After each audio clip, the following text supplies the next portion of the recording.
8e partie. Edfu, la voie vers la compréhension.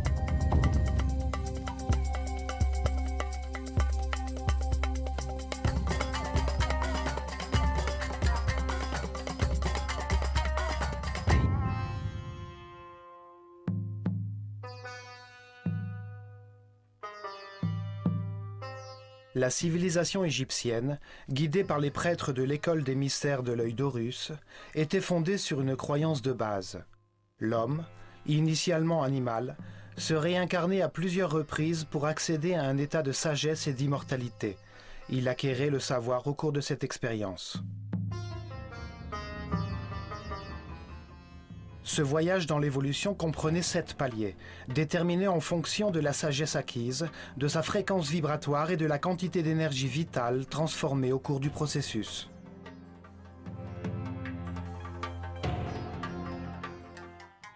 La sagesse acquise à travers les vérités expérimentées au cours de chacune de ses vies lui permettait d'atteindre la paix intérieure, augmentant ainsi sa fréquence vibratoire.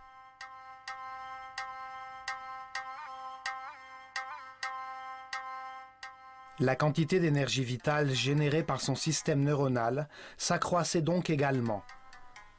Il utilisait l'un des 7 chakras de sa colonne vertébrale, l'un des plus élevés. Son aura et son champ électromagnétique augmentaient en conséquence.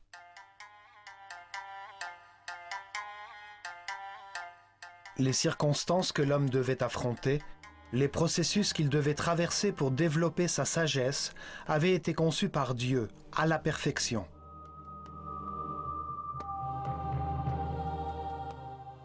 Les Égyptiens pensaient que l'énergie qui fluait de Dieu et qui se manifestait de différentes façons déterminait les processus que chaque esprit subissait. L'univers était une entreprise consciente, sujette à un ensemble de processus linéaires.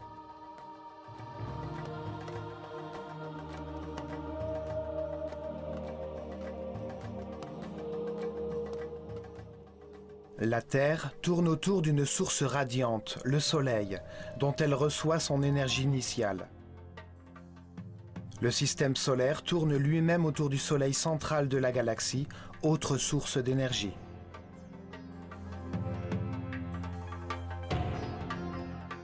Ils découvrirent que tout au long de son parcours, qui s'étend sur 25 920 années et qu'ils appelaient l'année cosmique, le système solaire reçoit l'énergie de différents corps radiants qui génèrent différents champs de force.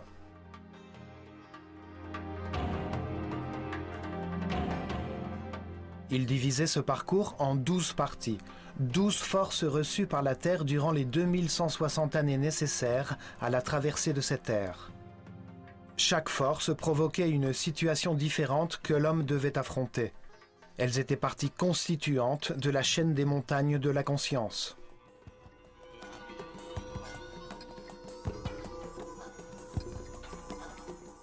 Les Égyptiens appelaient ces énergies néthers. Ils donnaient une représentation symbolique à celles qu'ils identifiaient. Ainsi, ils pouvaient leur rendre hommage.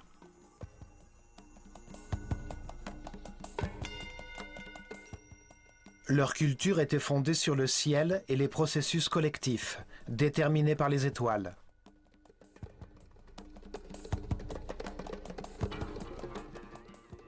Les prêtres pensaient que plus ils recevraient l'énergie depuis l'un des feux du ciel, d'une étoile ou des constellations, mieux l'homme se porterait.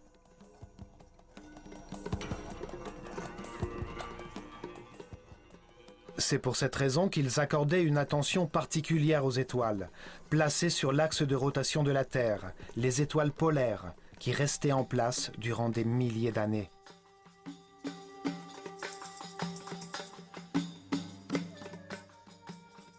À une époque où la nuit était perçue comme une manifestation de la mort, le fait que ces étoiles se trouvent toujours à la même place dans le ciel faisait qu'elles étaient considérées comme une forme de pouvoir régnant sur les ténèbres, ces forces du mal qui apportaient la mort et le désastre.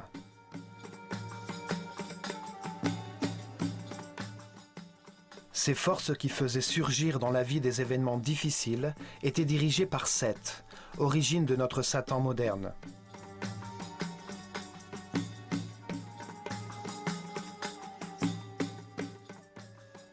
Seth, le prince des ténèbres. Ce pouvoir qui entravait le progrès de l'homme et le plongeait dans les passions animales pour le maintenir dans l'ignorance. Seth jouait un rôle très important dans l'univers égyptien. Il entraînait l'homme dans l'erreur, générait des comportements agressifs qui ne conduisaient qu'à la peine, la souffrance, l'angoisse et la peur. L'issue de ces comportements bouleversait l'homme. Alors, rongé par la peine, il entamait sa quête du bonheur.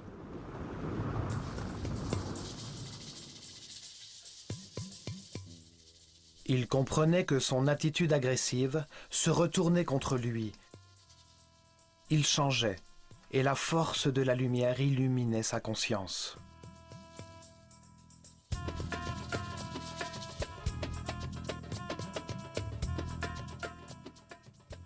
Les forces qui encourageaient l'homme au changement, en faveur de la paix et de la compréhension, étaient mues par Osiris.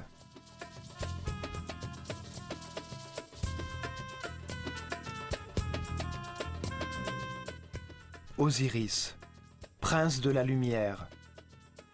Pouvoir guidant l'homme vers la spiritualité et l'amour, en passant par plusieurs vies et par des circonstances difficiles.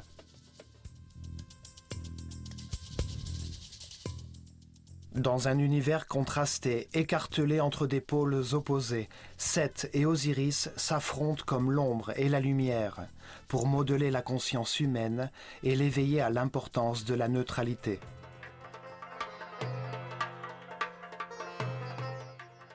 La neutralité ne génère pas de force en opposition. La neutralité est la base de la superconductivité, un principe physique encore en cours de découverte aujourd'hui.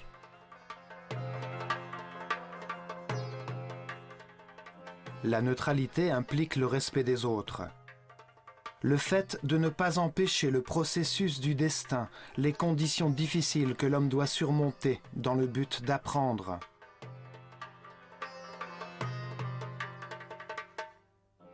La neutralité implique la compréhension de l'univers en marche, l'acceptation de son principe parfait, de sa raison aimante conçue par Dieu qui est amour.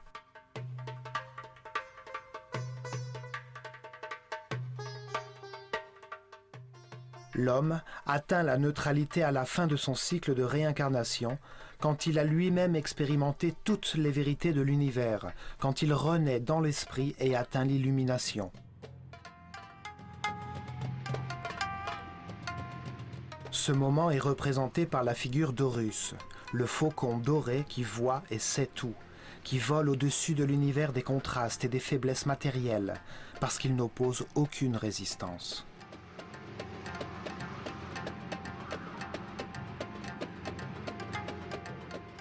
Horus est le symbole de la conscience permanente et immortelle, symbole d'un être équilibré et respectueux, jouissant de tous ses pouvoirs et de la paix éternelle. Cet équilibre s'installe sur Terre durant 4 jours, aux équinoxes d'été et d'hiver, quand le jour est aussi long que la nuit.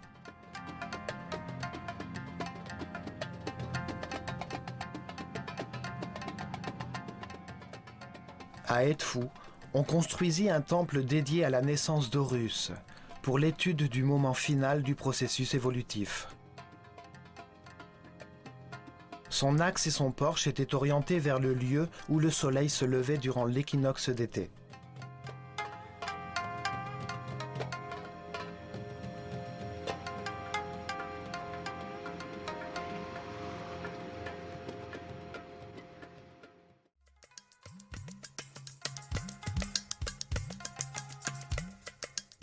La plupart des complexes religieux d'Égypte possédaient 2 temples et 2 observatoires astronomiques, l'un solaire, l'autre lunaire, placés à 90 degrés l'un de l'autre.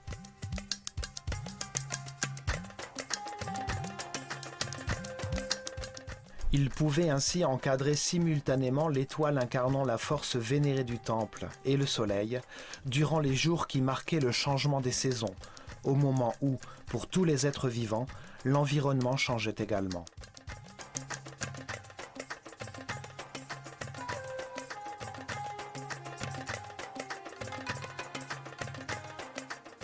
À Dendera et à Edfu, le porche du temple encadre une étoile lumineuse qui annonçait le lever du soleil. Quelques instants plus tard, celui-ci pénétrait par ce même endroit. Edfu et Dendera sont des temples jumeaux, des observatoires complémentaires l'un de l'autre pour l'observation du ciel au-dessus des pôles sud et nord.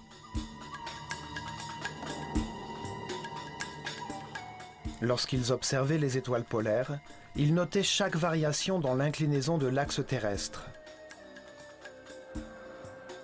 Cet angle est à l'origine des saisons, des solstices, des équinoxes et du temps sur la planète.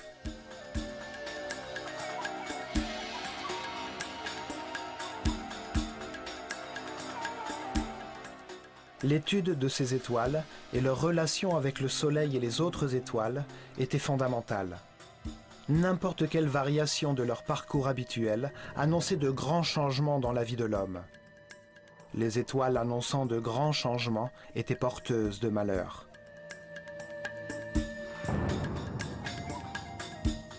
Elles étaient situées à une distance d'1 degré de latitude nord.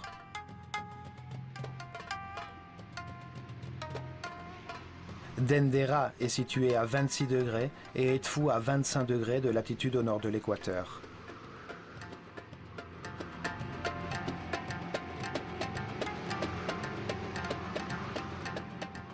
Ceci leur permettait d'enregistrer les mouvements du système solaire, information cruciale puisque déterminant le progrès autour des constellations, l'essence qui dirige le voyage évolutif de l'homme.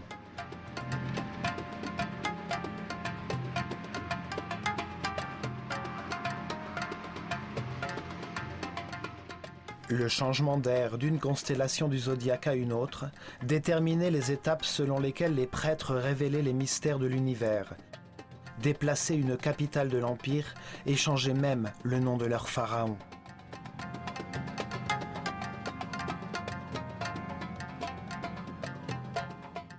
Dans tous les temples, le porche découpait une zone du ciel, dans laquelle l'un des feux du ciel, ou Mazzaroth, se déplaçait. Tous les mouvements de ce Mazzaroth étaient observés.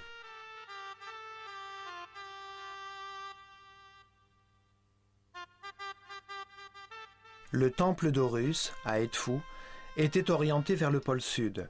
Il encadrait l'étoile de Canopus. Le temple d'Hathor à Dendera était centré sur Alpha Draconis, vers le pôle nord.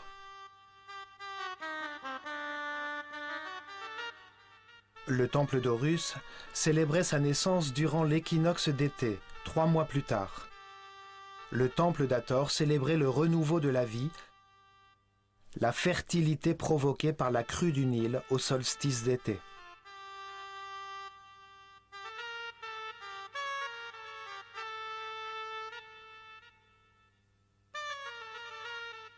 À Dendera, le second temple dédié à Isis encadrait Sirius, l'étoile qui la représentait dans le ciel. Quand Sirius apparaissait, durant le solstice d'été, la crue du Nil était annoncée. À l'aube, au même endroit, le temple encadrait le lever du soleil. Ce jour-là, les inondations marquaient la fin de l'année solaire égyptienne. Alors, à Dendera, on célébrait et on honorait Hathor, la force qui renouvelle la vie, et Isis, la force qui apporte l'eau, cruciale pour l'Égypte.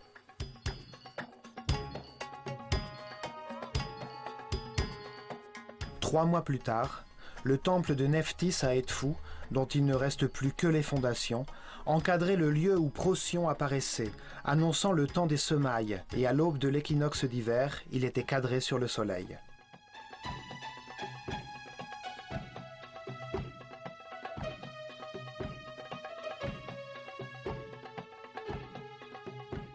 Les étoiles déterminaient la montée des eaux du Nil, le moment où il fallait semer et récolter. Elles fixaient le calendrier égyptien.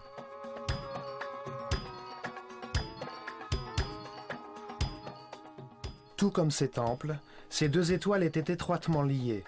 Sirius appartient à la constellation du Grand Chien et Procyon à la constellation du Petit Chien. Elles sont sœurs, comme Isis et Nephthys, épouse d'Osiris et de Seth, le prince des ténèbres. Dans la mythologie grecque, elles étaient les chiens d'Orion, Osiris en égyptien, et le suivaient, d'où le nom de leur constellation. Durant ces dates, les deux temples étaient unis par une procession. Le 21 juin, date du solstice d'été, le feu nouveau arrivait depuis le toit du temple de Dendera. C'était le début de la nouvelle année.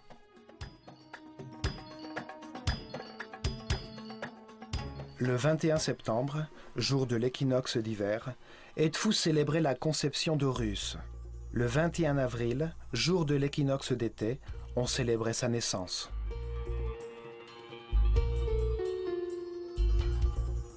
Remontant le Nil depuis Dendera, la barque d'or s'avançait avec la statue d'Hathor.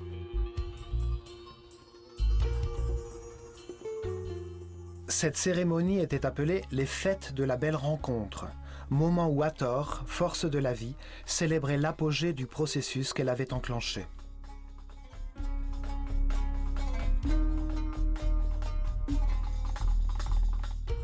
Les étoiles et les soleils traversaient le ciel sur des barques symboliques.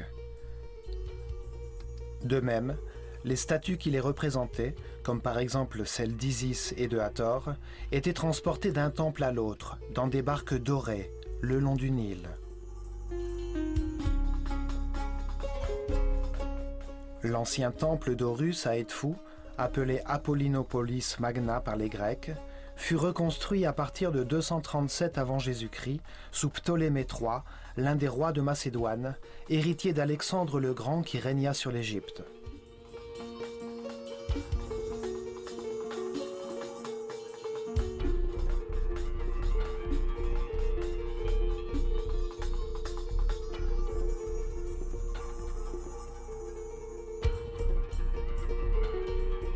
Les travaux durèrent 180 années et prirent fin en 57 avant Jésus-Christ, sous Ptolémée XII, père de Cléopâtre.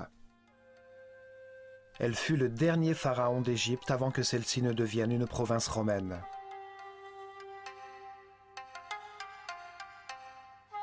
Les reliefs montrent des rois étrangers qui rendent hommage aux déités égyptiennes, une manière d'être eux-mêmes honorés par le peuple et de légitimer leur pouvoir.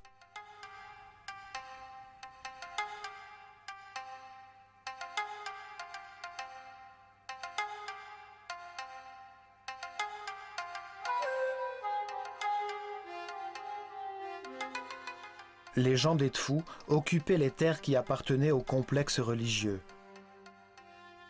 Les murs de protection extérieure avaient disparu bien longtemps auparavant.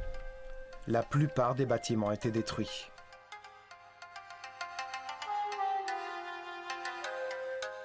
Mais le temple dédié à Horus, où le faucon doré est encore intact aujourd'hui, fut reconstruit par les Ptoléméens aux abords du Nil, où un temple plus ancien se tenait alors.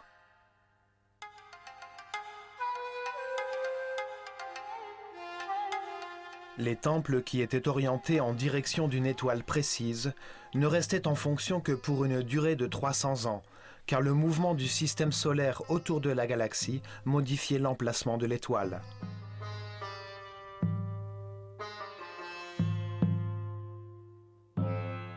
Par conséquent, le temple devait être totalement démantelé et reconstruit et son axe modifié de 4 degrés.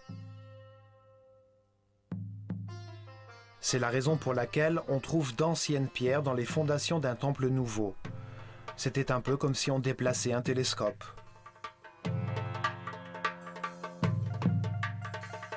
Par contre, il n'en allait pas de même pour les temples solaires, puisque l'angle formé par l'équateur et l'éclipse du Soleil ne se déplace que d'1 degré tous les 7000 ans. Les temples solaires orientés vers le point où le Soleil se levait à une certaine date restaient opérationnels durant des milliers d'années.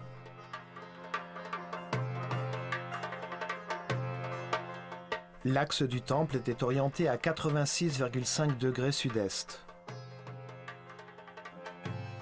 Là, à 26 degrés au-dessus de l'horizon, Canopus se levait presque chaque nuit dans l'hémisphère sud. C'est l'étoile la plus brillante après Sirius.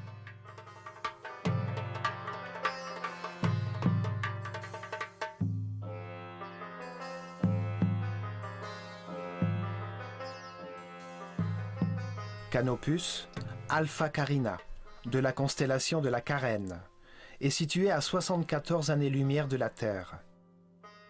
Elle était autrefois connue sous le nom de Argo Narvis, la quille du bateau d'Argo, sur lequel Jason et les Argonautes naviguèrent à la recherche de la toison d'or.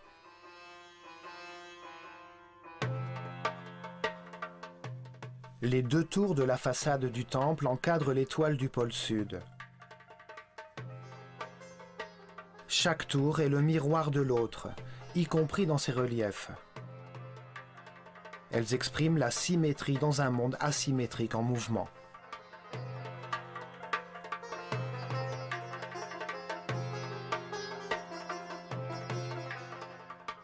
Devant, le pharaon dirige la canne du pouvoir en direction des ennemis d'Égypte, dans une attitude menaçante. Un symbole récurrent figurant sur les linteaux depuis des temps reculés. Le disque ailé aux deux serpents. Les hiéroglyphes des tours dépeignent un paysage de montagne encadrant le soleil.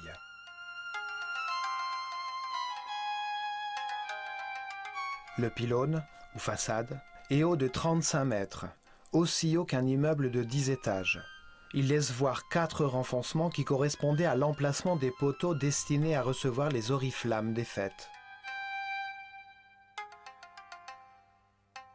En traversant le porche, on arrive dans une cour entourée, sur 3 côtés, d'une galerie à colonnes ou péristyle.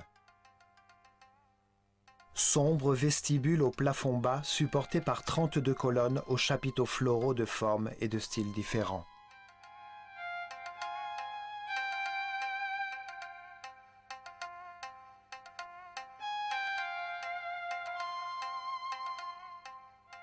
Sur la façade intérieure, dans la cour, les reliefs sont également placés en miroir de façon symétrique. Seules les coiffes symboliques des personnages sont différentes.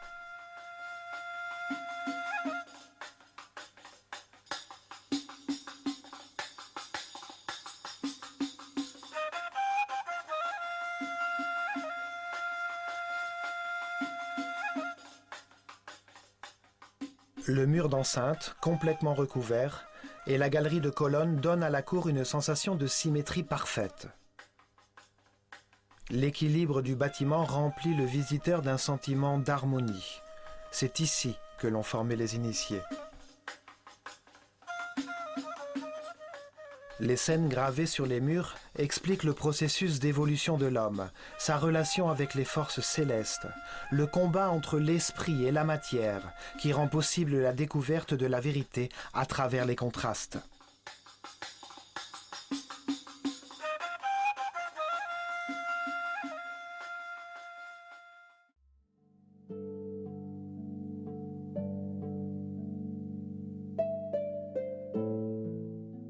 À l'époque de l'école des mystères, il y avait ici un magnifique jardin où les initiés pratiquaient des exercices afin d'expérimenter eux-mêmes les enseignements transmis par les prêtres.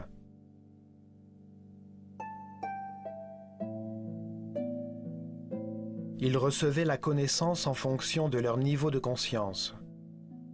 Guidés par le maître du mysticisme, ils travaillaient sur l'objectif principal du temple. Comprendre l'importance de la neutralité dans un monde bipolaire.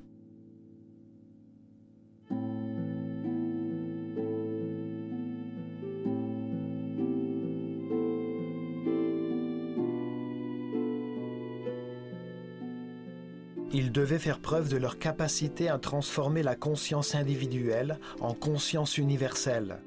Ils comprenaient le besoin, pour un univers de contraste, de créer des situations et des processus dans lesquels le libre choix était possible.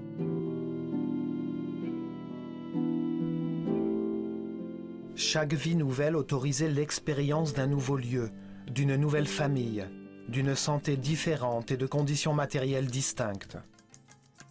Face à de nouvelles situations, de nouvelles erreurs étaient possibles. Seth était vaincu dans la conscience humaine grâce aux erreurs expérimentées par l'homme durant ses différentes vies. C'est la confrontation des résultats obtenus au cours de son expérience qui le menait à la connaissance et illuminait son esprit. Les initiés expérimentaient le principe vital des autres êtres et comprenaient qu'il y avait une conscience unique dans l'univers. Et ils le vérifiaient face à l'un des palmiers du jardin en se concentrant sur lui jusqu'à percevoir le vent dans ses palmes.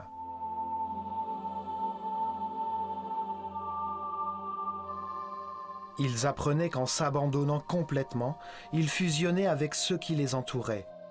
Le temps s'interrompait. Leur propre conscience et la plante ne faisaient plus qu'un, occupant le même espace.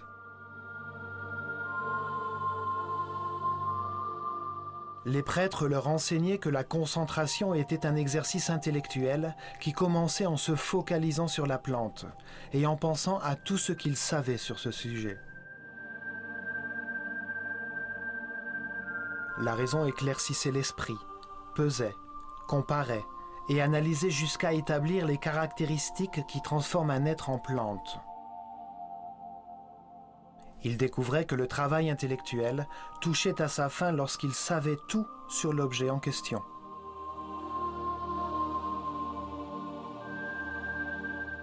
Ils entraient alors dans une seconde phase de méditation.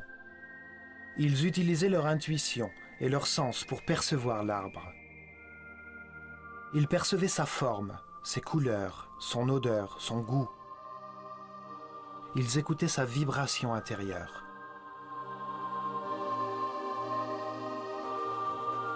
La dernière phase consistait en un exercice spirituel de concentration. La pensée et la perception de l'arbre n'avaient alors plus leur place, mais dans leur conscience, ils devenaient l'arbre et faisaient l'expérience d'un état différent de l'être.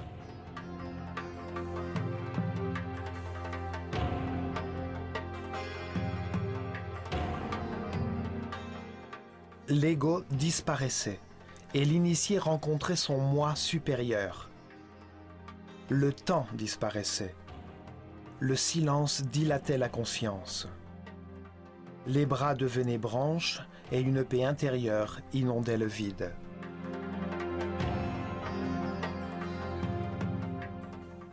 Là, ils pouvaient augmenter leur énergie vitale, leur fréquence vibratoire en union avec des compagnons de même niveau de conscience.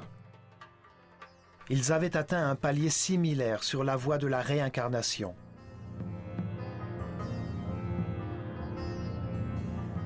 La façade intérieure du temple ressemble beaucoup à celle du temple de Dendera. Leur conception générale est très proche. Les deux temples furent construits sur les plans d'Imhotep, l'architecte qui construisit la pyramide de Saqqara.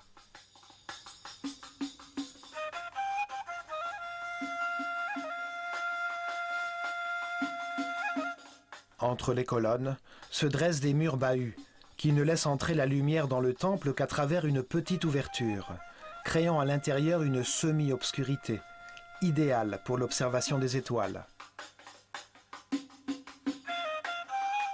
Deux faucons coiffés de la couronne de Basse et Haute-Égypte, statue monumentale d'Horus, flanquaient l'entrée à l'hypostyle, la salle de la vie.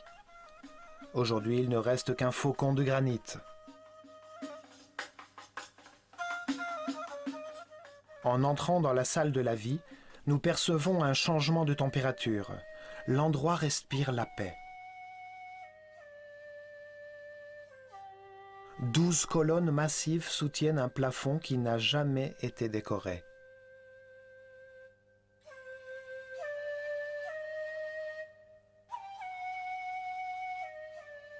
Dans cette pièce, utilisée dans la journée par les initiés, les 8 colonnes aux chapiteaux magnifiques produisent un sentiment d'équilibre et de permanence.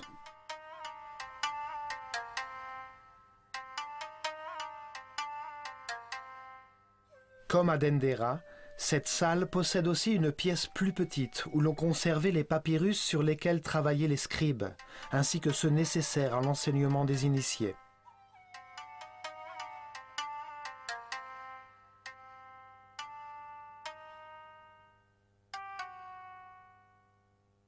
Le premier palier de la voie de l'évolution était nommé Kabit, ou le temps de l'ombre obscure.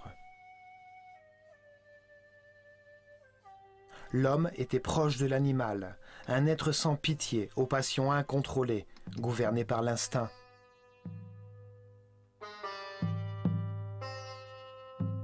Son comportement rempli de rage, de haine et d'instincts sauvages ne produisait que d'infructueux résultats, l'angoisse, la souffrance, la solitude et le malheur. Après de nombreuses vies, il était las de souffrir et comprenait qu'en faisant souffrir les autres, il ne provoquait que son propre malheur. Puis, son esprit renaissait dans le second palier de la conscience. C'était Ba, ou le temps de l'ombre lumineuse. Il découvrait alors ses sentiments et apprenait à aimer, mais il ne contrôlait toujours pas ses émotions. Il était encore dans l'enfer de la vie.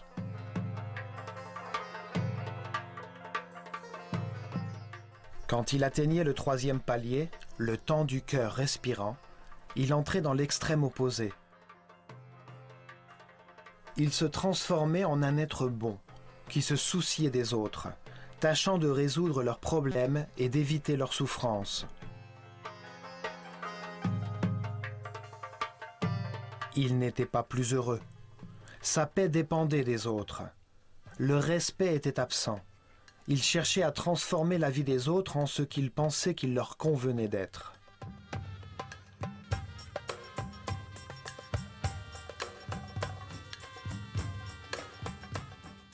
Cette attitude lui faisait confronter ses croyances à celles de ceux dont il ne respectait pas les décisions. Quand il se trouvait dans une situation difficile, plutôt que d'apprendre, il pensait « c'est injuste » et ne voyait en lui que l'être bon qui ne vit que pour les autres.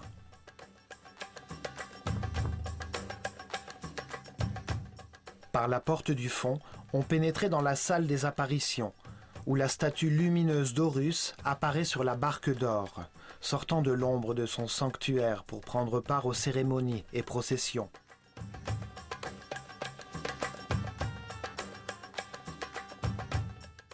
Les décorations des colonnes témoignent du lien qui existe entre ce temple et celui d'Hathor, à Dendera.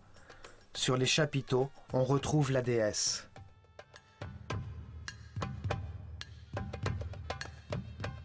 À gauche, il y a une pièce destinée aux offrandes. Elle possédait une entrée qui conduisait à une petite pièce où l'on préparait l'encens.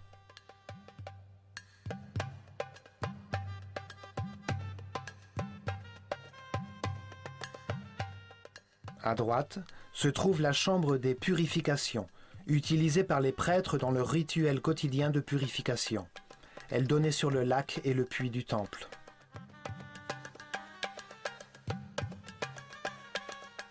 Les prêtres choisissaient leurs disciples parmi les plus respectueux et les plus soignés, ceux qui avaient atteint au minimum le troisième palier de la conscience.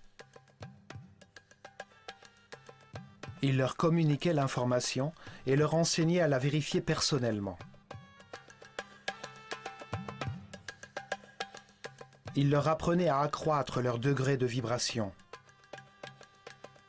Les initiés commençaient par apprendre à contrôler leurs instincts.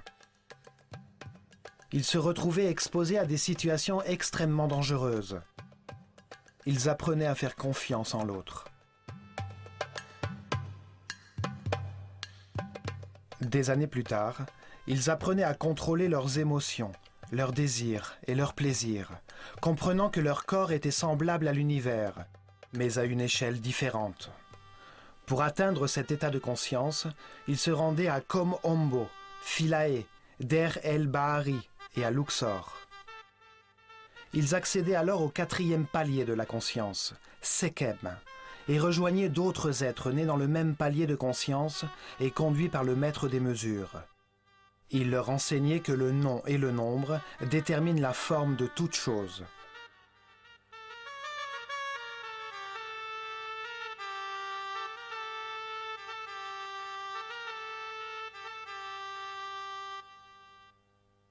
Dans les temples tels que celui de Dendera, il devenait Kabris, celui qui saisit le ciel, étudiant l'implication du cycle des étoiles sur l'homme, les forces primordiales, les fréquences de vibration de Phi, de la section dorée et de la fleur de la vie.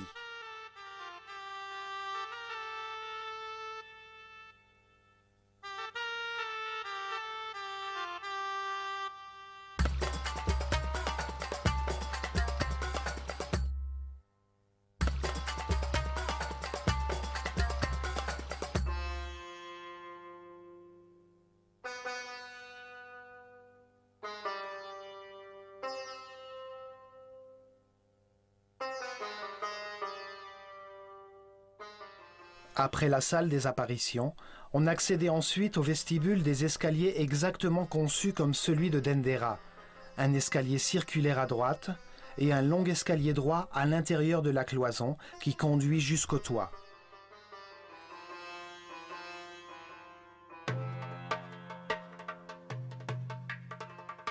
La procession, transportant la barque sacrée d'Horus, montait par l'escalier circulaire jusqu'au toit, dans l'attente du lever du soleil, les jours d'équinoxe. Il redescendait par l'escalier droit. Durant des milliers d'années, ils capturèrent les mouvements de l'étoile Canopus. Ils entraient en vibration avec l'énergie particulière des équinoxes, alors qu'ils assistaient aux cérémonies qui célébraient la neutralité atteinte par l'être humain. Les disciples n'avaient pas accès aux autres pièces du temple. Seuls les prêtres pouvaient emprunter le vestibule d'accès à l'antichambre et entrer dans la salle de la barque d'or, où, sur l'autel, reposait la statue d'Horus dans son sanctuaire mobile.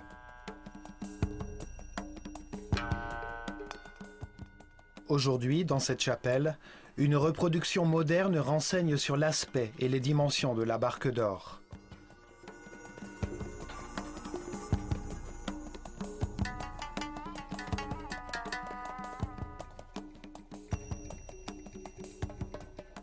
L'antichambre des offrandes conduit à la chapelle pure, une petite cour où les figures des forces primordiales de l'univers étaient exposées aux rayons solaires pour renouveler leur énergie.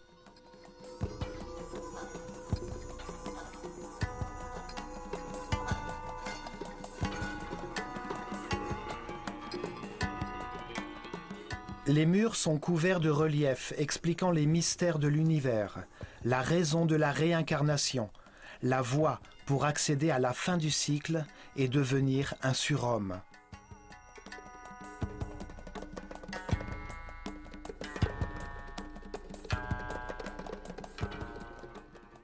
Le pharaon Ptolémée IV, entouré d'un sycomore, l'arbre de la vie, autre symbole d'Hathor, se fait remettre par Horus la palme sur laquelle est inscrite sa destinée, celle qu'il expérimentera au cours de ses futures et nombreuses réincarnations.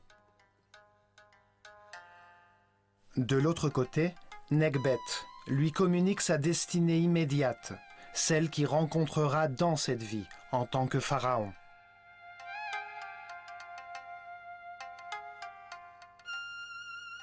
La civilisation égyptienne repose sur l'idée que la réincarnation était le principe par lequel on acquérait et vérifiait les vérités universelles. L'esprit de l'homme s'incarnait pour tirer des enseignements du résultat de ses décisions, petit à petit, se transformant en un homme sage et flexible jusqu'à ce qu'il n'ait plus rien à apprendre et atteigne l'illumination.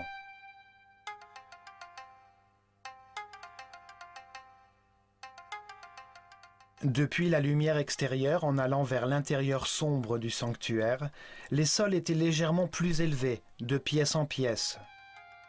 Les prêtres pouvaient ainsi voir le ciel découpé par le porche au-dessus de la tête des disciples qui participaient à la cérémonie.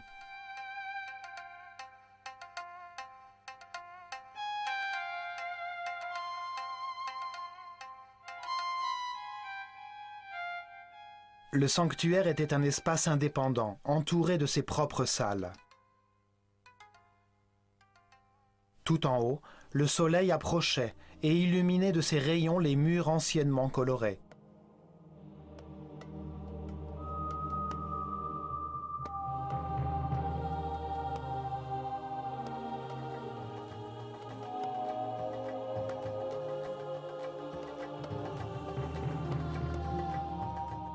Dans la partie la plus profonde du temple se trouve le sanctuaire du Naos, autel de granit qui renfermait la figure d'Horus, symbole de la renaissance spirituelle, de la maîtrise, de l'instant où l'homme devient le surhomme.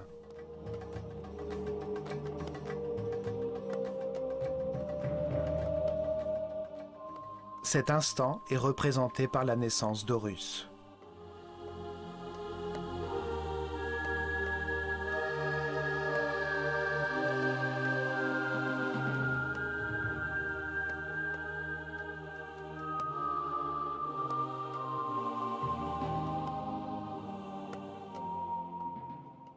Autour du sanctuaire, des reliefs illustrent le principe d'illumination.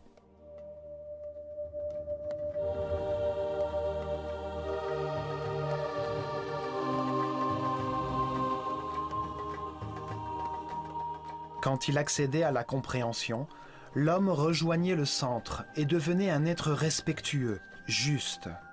Il reconnaissait la perfection en toute situation, y compris les plus douloureuses, puisqu'elles accroissaient la compréhension de ceux qui les traversaient.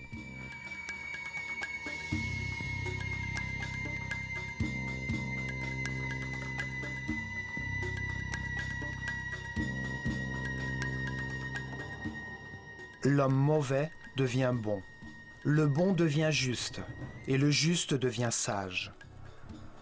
C'est là qu'intervenait l'illumination, représentée par Horus, quand l'esprit renaissait à la fin du cycle des réincarnations dans cette échelle de l'univers. Le chemin de l'amélioration passait par un palier supérieur.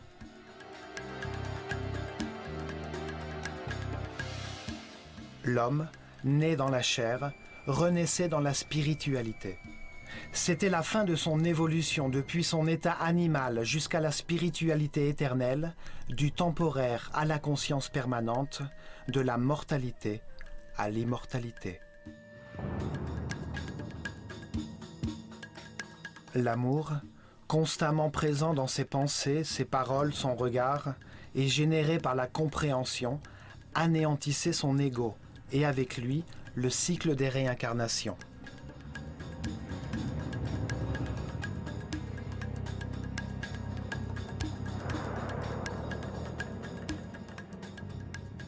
Le sanctuaire est entouré de chapelles dédiées aux principes et aux forces qui entrent en action dans l'évolution de la conscience.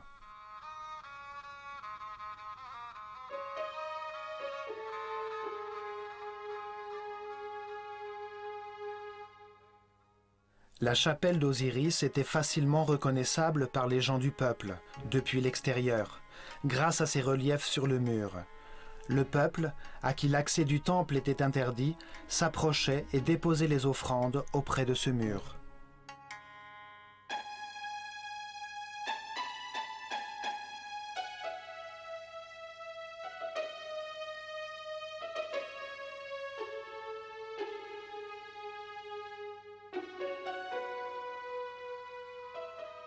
Une autre chapelle est dédiée à Khonsu. Khonsu était le fils de Mut, aspect féminin du dieu unique, et de Amon-Ra, son aspect masculin. Leur union créait la conscience humaine. Khonsu signifie « conscience nouvellement née », quand elle commence son voyage d'évolution.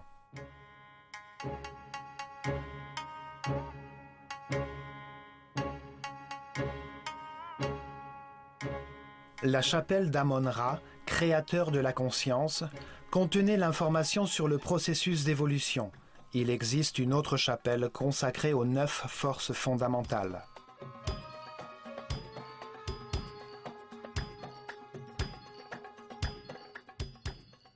La chapelle centrale était dédiée à Horus. Ces murs témoignent du savoir sur l'illumination comme ultime palier sur l'échelle de la réalité.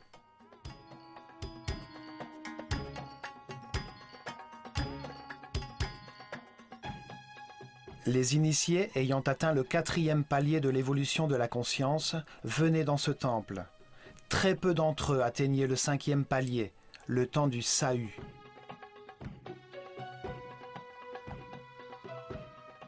Là, on leur enseignait le but du voyage des réincarnations. Ils entendaient le sens de la neutralité.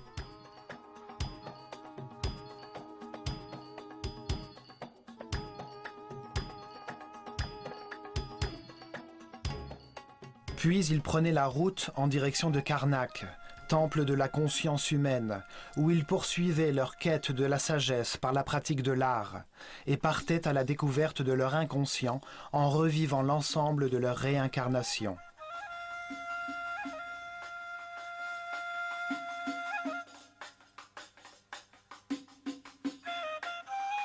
Ils vivaient en vibration dans l'amour, sachant comme tous les hommes qu'un jour ils vivraient une renaissance spirituelle et atteindraient l'illumination. Ils ouvriraient alors la porte à une autre dimension de l'univers.